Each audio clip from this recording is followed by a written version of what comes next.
Entrevue avec le député sortant de Rimouski-Neigette-Témiscouata-Rive-Basque, candidat du nouveau Parti démocratique, Guy Caron. Bonjour, M. Caron. Bonjour. M. Caron, aujourd'hui, on est autour d'une table pour y mettre vos engagements, vos objectifs dans cette campagne électorale qui est en cours depuis quelques semaines maintenant. Particulièrement dans la région des Basques, il y a une chose que vous voulez réaliser. Il y a beaucoup de choses que je veux réaliser pour les Basques. Peut-être la première, là. La première, au niveau du cellulaire, au niveau des télécommunications, pour moi, c'est essentiel.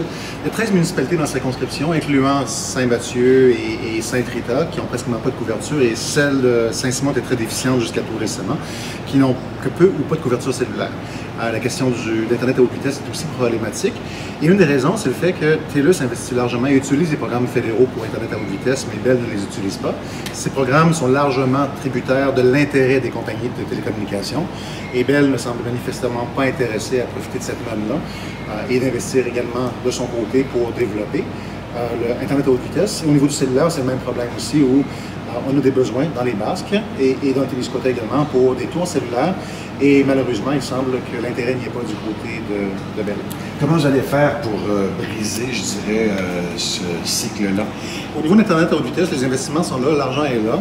Il va falloir convaincre soit Bell ou soit d'autres compagnies de venir investir dans Internet à haute vitesse. Sinon, et particulièrement pour le cellulaire, la solution que je préconise est la création d'une agence d'investissement qui serait financée par les joueurs de l'industrie.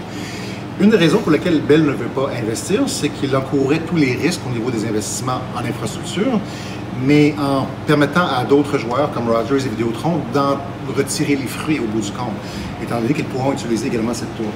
Alors, s'il n'y a pas d'incitatif pour Bell d'investir, étant donné qu'ils seraient le seul à prendre des risques, enlevons-leur leurs risques, créons cette agence qui va être financée par les autres membres, l'ensemble des joueurs de l'industrie, et cette agence va prendre des décisions au nom de l'industrie. Donc, ils vont payer dans l'ensemble, mais ils vont également en bénéficier puisque tout le monde pourra utiliser les fréquences utilisées par cette tour. Ailleurs, je pense au Saguenay-Lac-Saint-Jean, je me demande si au Témiscouata, on n'est pas en train d'évaluer cette possibilité-là. Ce serait que les communautés se payent des taux qu'elles vont louer aux entreprises de télécommunications. Pourquoi pas cette solution-là? Il n'y a pas de solution mur à mur. Effectivement, une agence de développement pourrait travailler avec ce groupe communautaire. Au Saguenay, par exemple, ou encore dans le Témiscouata, s'il en développait un. Mais ça pourrait être aussi les compagnies elles-mêmes qui voudront travailler pour investir également. Il n'y a pas de solution mur à mur. Tant qu'il y a une solution qui fonctionne, que ce soit par l'établissement de telles coopératives ou de groupes communautaires régionaux, ou encore par un membre de l'industrie qui voudrait collaborer avec l'agence, il n'y a pas de problème. Moi, ce que je veux, c'est qu'il y ait des résultats. Je veux que les investissements se fassent. Vous avez commencé, il y en a qui vont dire « Ouais, mais il est là depuis 2 mandats, puis ça fait depuis 2 mandats qu'il dit ça, puis il y en a d'autres avant lui qui ont dit ça, on va régler cette question-là.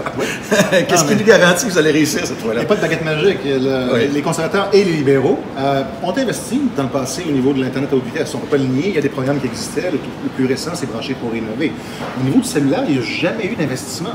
Et Dieu sait que nous avons talonné et les conservateurs avant et les libéraux pour qu'ils investissent dans le cellulaire, soit de la même manière qu'ils l'ont fait avec des subventions à l'industrie comme pour la haute vitesse, ou encore par quelque autre idée, et puis rien qui se fait. Donc, zéro argent qui est investi. Et on me dit, ouais, mais ça prendrait peut-être un député du côté du pouvoir pour faire avancer les choses. Mais Rémi Mancé, qui est député libéral dans Avignon-la-Métis, Matane-Matapédia, puis Diane de Boutigny en Gaspésie, sont des députés libéraux. Et il n'y a pas une seule tour cellulaire qui a été bâtie dans leur circonscription, même si les besoins sont grands, particulièrement dans la Matapédia. Alors, c'est pas une question d'être au pouvoir, c'est une question d'avoir la volonté politique comme gouvernement d'aller dans cette direction. Et ça, les conservateurs et les libéraux en ont manqué.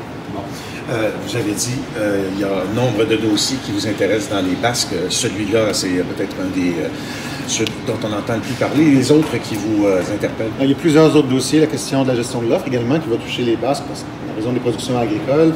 Bon, la gestion de l'offre, c'est un cas particulier où il y a eu des brèches qui ont été créées par le fait qu'on a fait des compromis sur la question agricole et particulièrement laitière dans les ententes commerciales avec l'Europe, les États-Unis et avec l'Asie. Oui, puis là, on ne mettra pas le génie dans la bouteille. Là. Effectivement. C'est effectivement le cas présentement où il y aura des pertes encourues par les producteurs laitiers. On parle de l'équivalent d'1 mois de production qui sera perdu en raison de l'abandon graduel des parts de quota qui seront absorbées par l'industrie étrangère. Alors que proposez-vous?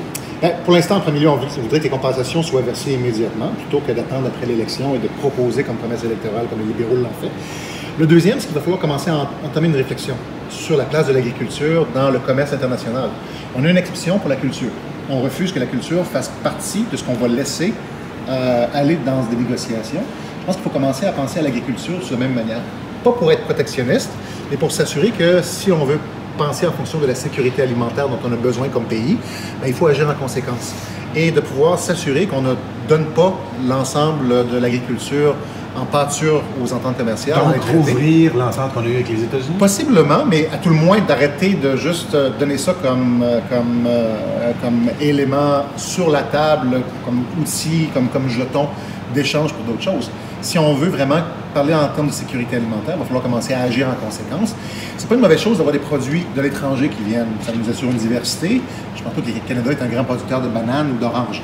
Mais d'un côté, il faut s'assurer qu'on ne met pas notre industrie à mal de par les ententes commerciales. Je donne un autre exemple qu'il faut aborder, c'est la question de la réciprocité. Nous imposons à nos producteurs agricoles des normes environnementales, des normes de santé publique qui sont strictes. C'est une bonne chose. Sauf que les produits qui viennent des autres pays ne sont pas soumis aux mêmes normes. Je ne dis pas que c'est insalubre, sinon ils ne rentreraient pas. Ouais. Mais il reste que leurs coûts de production sont moins élevés. Donc on a besoin de commencer à aborder ces questions-là, puis personne ne le fait jamais, et on ne remet jamais en question notre philosophie en matière de commerce international. Donc, un autre enjeu qui est extrêmement important pour les Basques. Puisqu'il est question des entreprises agricoles, vous avez frappé sur le clou du transfert des entreprises familiales en général, pas seulement qu'agricoles. Ça n'a pas marché, du moins pour l'instant. Comment allez-vous vous y prendre pour que ça marche dans un éventuel troisième mandat? Dans un gouvernement néo-démocrate, ça va être dans le premier budget, ça c'est clair. Les sommes qui seront perdues par le gouvernement pour assurer une équité entre la vente à un étranger et la vente à la famille, la vente apparentée, est estimé par le directeur parlementaire du budget à seulement 150 millions. Ça peut paraître énorme. Mais là, présentement, ces 150 millions-là est payé par la personne qui veut transférer l'entreprise à la deuxième, troisième, quatrième génération. Ça n'a pas de sens. Ça n'a pas de sens que l'on paye plus que 2 fois plus d'impôts si l'on vend à un étranger, ou plutôt si on vend à ses enfants qu'à un étranger. Alors, si le NPD forme le gouvernement, ça va être déposé et inclus dans un budget, comme le ministre des Finances est premier de le faire il y a 3 ans et qu'il n'a jamais fait. Et si je suis dans l'opposition, je vais le redéposer comme projet de loi et tenter encore une fois de m'assurer que j'aurai une majorité des députés qui vont l'appuyer. C'est un peu comme les lois anti-briseurs de grève.